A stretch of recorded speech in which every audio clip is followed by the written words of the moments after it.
वक्त की रफ्तार।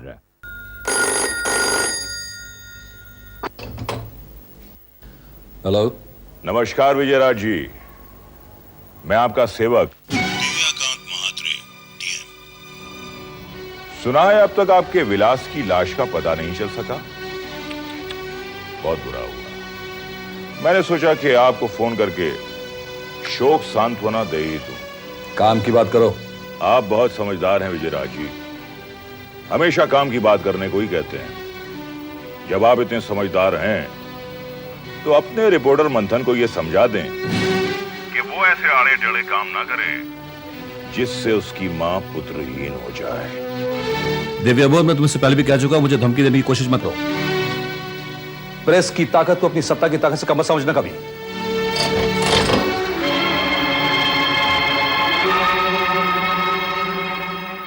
दिव्या भैया, इस ससुरा मंथन खंडाला घाट चढ़ के ही पुणे गया है ना। अगर आपकी इच्छा हो तो लौटते हुए साले को बगैर घाट उतरे ही बंबई पहुंचा दूं। कुंदन, तुम उत्तेजित बहुत जल्दी हो जाते हो। ऐसा कोई काम मत करो जिससे परेशानियां हमारे दरवाजे पर दस्तक देने लगें। और वैसे भी हम परेशानियां दूसरों के लिए एक्सपोर्ट करते हैं, अपने लिए इंपोर्ट नहीं।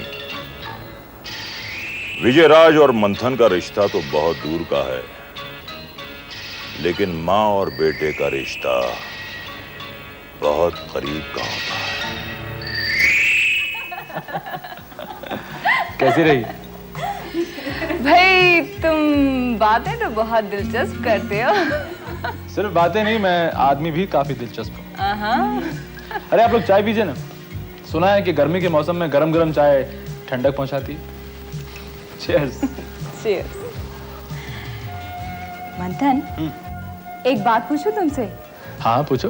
बुरा तो नहीं मानोगे? भाई ये तो डिपेंड करता है कि बात कैसी है। वैसे तुम मेरी दोस्त कम रिपोर्टर हो गई हो, इसलिए तुम्हें हक है पूछने का। पूछो। मंथन, तुमने अपने नाम के आगे माँ का नाम क्यों लगाया है? महादेवी पंडित पिता का क्यों नहीं?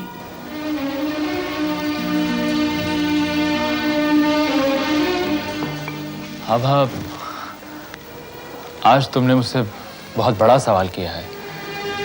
इतना बड़ा कि ये सवाल खुद मैंने अपनी माँ से कभी नहीं किया। शायद इसलिए कि मेरी माँ ने मुझे अपने पिताजी की कमी कभी महसूस नहीं हुई, मुझे इतना प्यार दिया।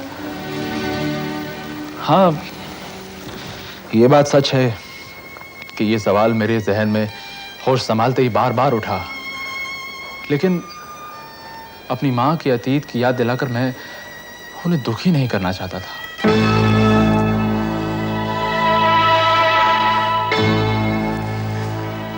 तुम जो भी हो, इतना जान लो, तुम तो क्या, दुनिया की कोई भी ताकत मंथन को अपना काम करने से नहीं रोक सकती, क्योंकि मंथन सच्चा और ईमानदार पत्रकार है। आप सच्चाई की बात कर रही हैं ना?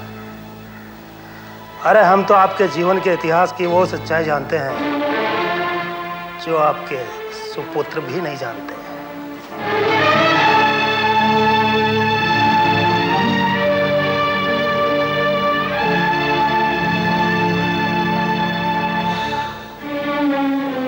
लेकिन हम तो आपके सत्यवादी बेटे के पिताश्री का नाम भी जानते हैं। महादेवी पंडित, अगर हमने सच्चाई से कहीं चादर खींच दी तो माँ बेटे के हरे भरे रिश्ते में दरार पड़ जाएगी। और वैसे भी तुम्हारे घर की दीवारें बहुत कच्ची हैं।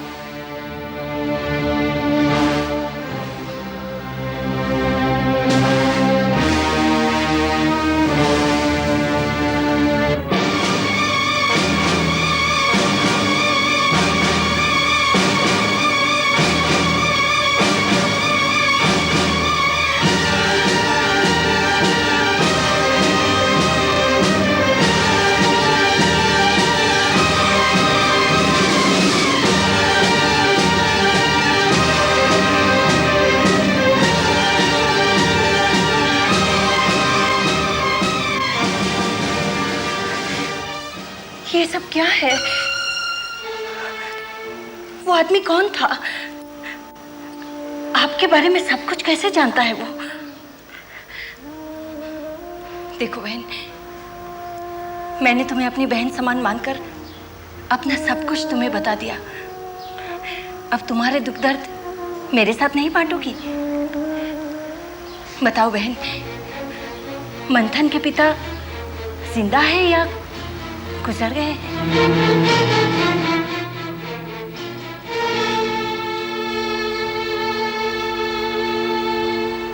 वो जिंदा है तो भी मेरे लिए मरे समान है।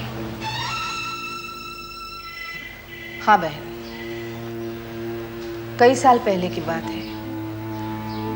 उस वक्त मैं शिमला में थी, हाई स्कूल में पढ़ रही थी।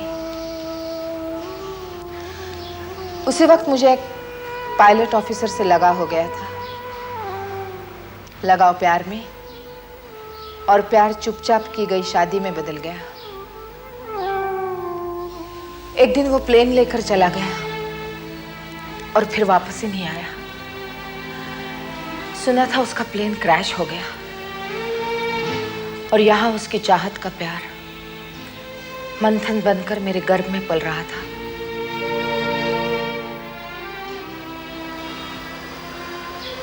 किसे बताती मैं?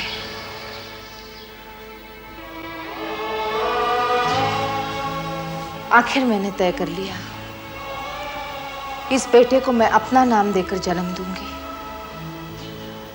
और फिर बाप के नाम का दायित्व एक मां ने अपने कंधों पर ले लिया। मैंने मेरे बेटे को मंथन महादेवी पंडित नाम दे दिया।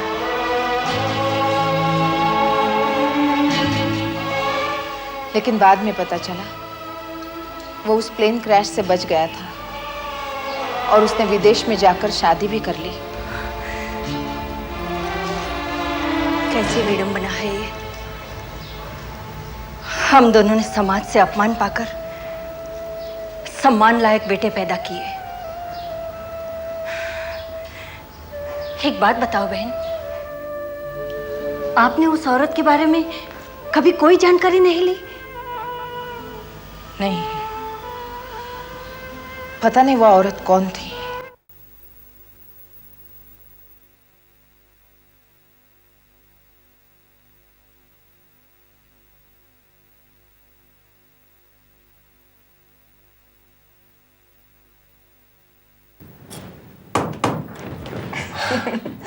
जनाब, ये पूना का होटल है, आपकी प्रजासत्ताक की प्रेस नहीं। क्यों इतना काम कर रहे हो? जानता हूँ ये प्रेस का ऑफिस नहीं है, लेकिन यहाँ पूना भी तो हम प्रेस के काम से ही आए हैं। मंथन, मैंने तुमसे पूछा कि तुम्हारे नाम के आगे तुम्हारी माँ का नाम क्यों लगता है, तो तुम्हें बुरा लगा क्या? हाँ, बहुत बुरा लगा। I'm really very sorry. अरे तुम क्या छोटी छोटी बातों को लेके बैठी हो? I mean खड़ी हो, बैठ जाओ। I mean it. I'm really very sorry. देखो आबा, हम लोग क्या हैं? रिपोर्टर्स हैं। अब हम रिपोर्टर्स तो मुंह फट होते हैं, किसी से भी कोई भी सवाल पूछ लेते हैं। अब जब किसी और से किसी भी तरह का सवाल यानी कि निजी सवाल भी पूछने में हम लोग हेजिटेट नहीं करते, तो आपस में ही एक दूसरे को पूछने में क्यों हेजिटेट करें? अब इन छोटी छोटी बातों को लेकर तुम बैठोगी तो हमारी फ्रेंडशिप आगे कैसे बढ़ेगी?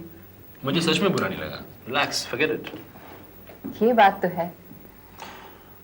अब हमें ये सोचना होगा कि अस्पताल जाकर हमें पहले क्या करना है। मानसी को बुला दें। मानसी! अरे मानसी अंदर ही। जोर से क्यों बुला रहे हो? क्यों, कहाँ से आएगी मानसी? अरे हम लोग नाम बदल के यहाँ ठहरे हैं। ओह शिट, भूल गया। तुम जानते हो, दीवारों के भी कान होते हैं। You're right, हमें 24 घंटे होशियार रहना होगा। मंथन, तुम इतना सब कुछ कैसे कर लेते हो? मतलब? देखो, शराब स्कैंडल पे तुमने अभी अभी काम किया, तुम अग्निहोत्री पे रिपोर्ट तैयार कर रहे हो, डीएम पे भी पैरेलली नजर रखे हुए हो। कैसे मैनेज करते हो इतना सब कुछ? भाई ये मेरा प्रोफेशन सीक्रेट है। मैं तुम्हें अपना सीक्रेट बता दूं ताकि तुम मुझे मान दे दो। कुछ ऐसे ही समझ लो। आभा, एक बात याद रखना, अगर कभी भी जिंदगी में तुम कोई भी काम सच्चे दिल से अगर कोई भी काम करोगी ना, तो लोग तुम्हें सामने से आकर मदद करेंगे। अब ये डीएम का स्कैंडल ले लो। इस स्कैंडल में डीएम का अपना आदमी मेरी मदद कर रहा है। कौन? भाई ये तो एक और प्रोफेशन सीक्रेट है, मैं तुम्हें नहीं बता सकता। सीक्रेट सीक्रेट तो मुझे कुछ नहीं बताने वाले, हाँ?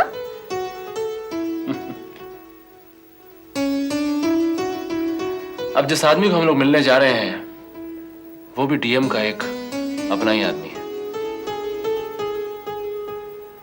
अग्निहोत्री।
डीएम साहब, मैं श्रीवास्तव बोल रहा हूँ। हाँ डॉक्टर बोलो। सर आज वो तीनों फिर वापस आए थे। आगे बोलो, सुन रहा हूँ। नो प्रॉब्लम, कोई टेंशन नहीं है सर। अग्निहोत्री सचमुच पागल हो गया है। ये तुम यकीन के साथ कह रहे हो या अंधेरे में तीर चला रहे हो? सर, एक साइकियाट्रिस्ट हूँ, पिछले 10 सालों से पागलों पर प्रैक्टिस कर रहा हूँ। मेरा तजुर्बा ये कह रहा है कि अग्निहोत्री सचमुच पागल हो गए हैं। जिस तरह से आज वो तीनों से बात कर रहे थे, उनका जो बिहेवियर था, मुझे यकीन हो गया है। अभिनंदन डॉक्टर श्रीवास्तव, अभिनंदन। आखिर हमारी तपस्या ने अपना रंग दिखाया। एक बात हमेशा याद रखो, किसी को पागल बनाना बहुत आसान है, लेकिन किसी को हमेशा के लिए पागल बनाए रखना बहुत मुश्किल है। और अगर गलती से अग्निहोत्री की दिमागी हालत ठीक हो गई तो डॉक्टर श्रीवास्तव, तुम अपना दिमागी संतुलन खो बैठोगे। और जिस कोठरी में अग्निहोत्री अपना सर पटक रहा है, सारी जिंदगी उसी कोठरी में तुम अपना सर पटक पटक कर मर जाओगे और तुम्हें ठीक करने वाला कोई नहीं होगा। ये हमारा तुमसे वादा है, समझ गए? डैड, न्यूज प्रिंट की कॉस्ट में बढ़ोतरी तो जरूर होगी, ये बात कंफर्म है। जो न्यूज प्रिंट हमें अलॉट हुआ है उसमें 2% का इंक्रीमेंट है, और फिर जो पेपर स्टॉक हमारे पास अवेलेबल है उसमें से 3 रोल्स की कटौती की गई है। Yogesh is right sir. अगर इसी तरह चलता रहा तो मुश्किल हो जाएगी। पहले ही हमारे पास न्यूज प्रिंट की शॉर्टेज है। एक तरीका है पेपर अलॉटमेंट ऑफिसर से बात करके। नहीं, हम रिश्वत नहीं देंगे। लेकिन डैडी, कुछ और सोचो। सरकारी इश्तेहारों को अगर रेट में कुछ छूट दे दी जाए तो। नहीं गिरधारी जी, ये भी एक तरह की रिश्वत ही है। नहीं डैडी, ये बिजनेस है।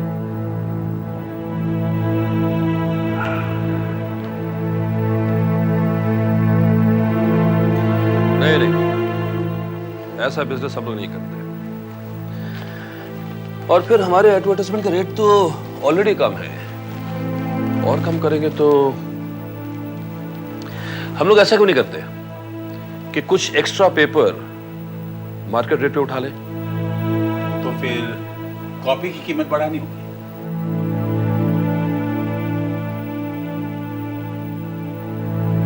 या फिर हमें अपनी पॉलिसीज थोड़ी सी बदलनी होंगी। अल्कोहल के ऐड लेने पड़ेंगे जिससे कॉस्ट कवर हो जाएगी।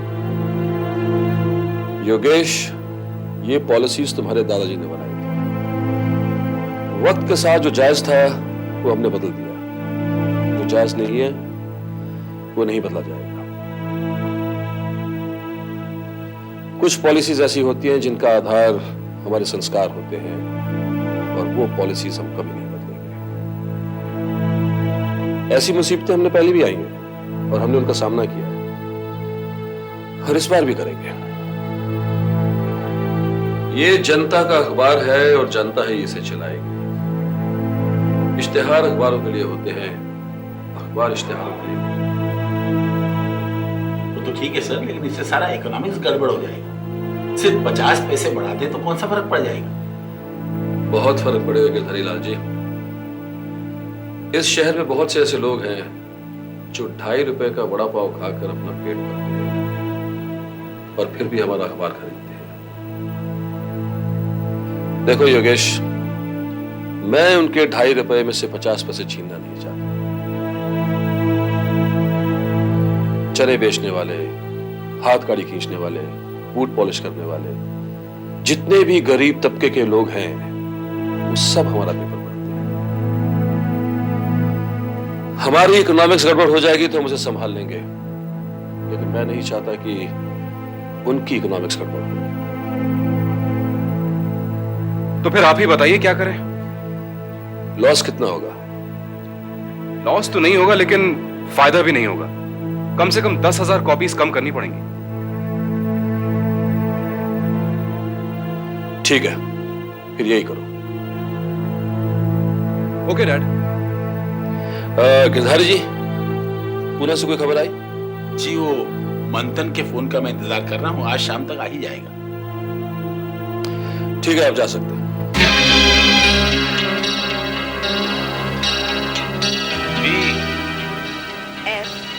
D H और ऊपर से E। मुझे तो ये आदमी पूरी तरह से पागल लगता है। ये क्या है? क्या टेलीफोन नंबर है?